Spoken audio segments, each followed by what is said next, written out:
Kamusta mga kaibigan? Welcome to Josh Friends, where faith meets friendship and inspiration is just a conversation away. This is Reverend Migs Ramirez, and today we are joined by a special guest who's ready to share some words of wisdom from your favorite books and songs from Jesuit Communications. This might just be exactly what you need to hear. So, sit back, relax, and let's dive into another episode of heartwarming stories and uplifting messages. Are you ready? Let's go! Magandang araw sa inyong lahat. Ako po si Bitchik Panlio de Malanta, isang retiradong Ignatian educator na patuloy na nagbabahagi ng aking ika-35 taong karanasan sa iba't ibang Ateneo schools sa buong bansa. Sa aking retirement, hindi ako tumigil sa paglilingkod. Bukod sa pagtuturo, miyembro rin ako ng Ateneo Chamber Singers at syempre lagi ring nagbibigay ng panahon para sa pamilya at mga kapatid ko. Ngayong panahon ng Kwaresma, nais kong ibahagi sa inyo ang isang produkto ng Jesuit Communications o JESCOM, ang bagong daan ng krus ni na Father Roselier Atilano ng Kapisanan ni Jesus at Father Benjamin Espiritu III. Sa loob ng maraming taon ng aking pagtuturo, nakita ko kung paano nagbabago ang pananaw ng mga kabataan tungkol sa ating mga tradisyon, lalo na sa Via Crucis o ang daan ng krus. Naalala ko noon, sa aking unang mga taon bilang guro, madali para sa amin na ipaunawa sa mga estudyante ang kahalagahan ng mga tradisyong ito. Ngunit sa pagdaan ng panahon, naobserbahan kong parang lumalayo ang mga kabataan sa mga ganitong uri ng pagdinilay. Kaya naman, kapag may material tulad nitong ang bagong daan ng krus na inilalapit ang tradisyon sa konteksto ng kabataan, napakalaking tulong nito. May isang partikular na linya sa pambungad na nagustuhan ko. Sa bawat pagbigkas natin ito, pinapaalalahanan tayong hindi lamang tungkol sa halaga ng pagpapakasakit ng Panginoon para sa ating ikaliligtas, kundi pati na rin sa mismong halaga natin sa Kanya. Tayo ay lubusang minamahal at pinapahalagahan ng Diyos. You know, as an educator, I've always believed that learning becomes meaningful when students can connect it to their lives. And this is what makes this booklet so special. It connects our traditional practices to the realities of young people today. As I read through the reflections, I was amazed at how the authors were able to make the way of the cross relevant again for our youth.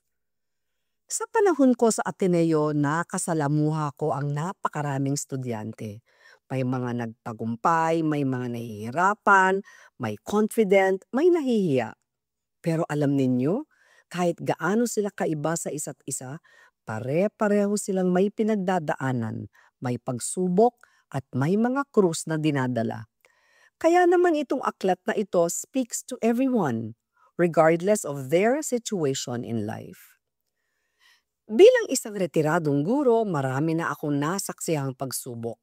May mga panahong tila napakabigat ang dinadala ko, lalo na noong ako'y nagtuturo pa sa mapaghamong kapaligiran.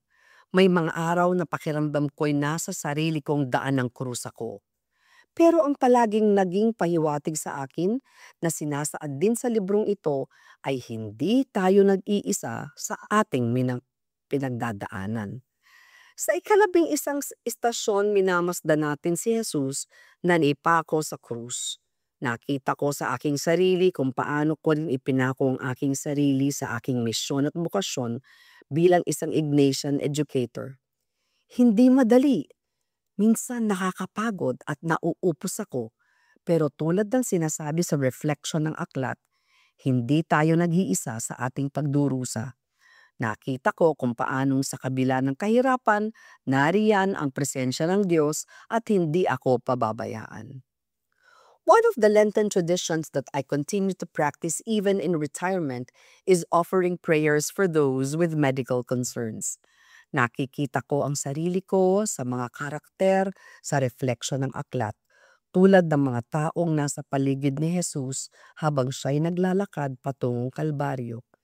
Minsan, tulad ni Simon Sireneo, tumutulong ako sa pagpasan ng krus ng iba, at minsan naman tulad ni Veronica, nagbibigay ako ng kaginhawaan sa pamamagitan ng simpleng presensya o pakikinig.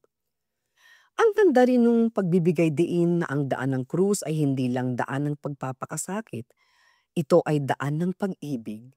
Sa aking mga taon ng pagtuturo, napagtanto kong ang tunay na sukatan ng aking paglilingkod ay hindi ang grado o awards, kundi kung gaano ko naipaabot ang pagmamahal at malasakit ko sa aking mga estudyante. Para sa mga nakikinig na naghahanap ng gabay ngayong nalalapit na Kwaresma, hinihikayat ko kayong magkaroon ng kopya ng Ang Bagong Daan ng Krus na nagbibigay ng bagong pananaw sa nakagawian nating tradisyon.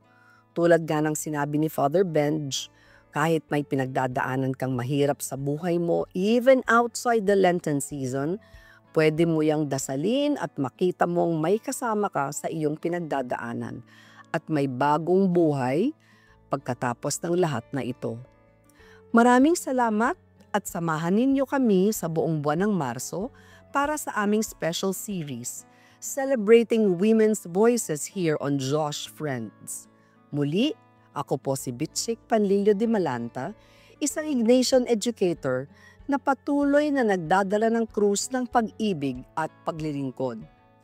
Muli, kung nais ninyo ng kopya ng Ang Bagong Daan ng Krus, bumisita lamang sa JESCOM Exclusives sa jescom.ph/Josh.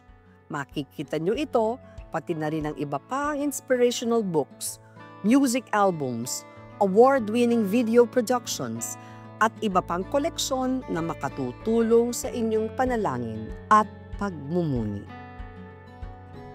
Maraming salamat, kaibigan. That wraps up another episode of Josh Friends. I hope today's reading touched your heart and gave you something to reflect on. Remember, you can find the full text of what we shared today, along with many other inspirational resources, at the JESCOM online shop. Until next time, this is Reverend Migs Ramirez reminding you that you are never alone on your journey of faith. Paalam at ingat, mga kaibigan!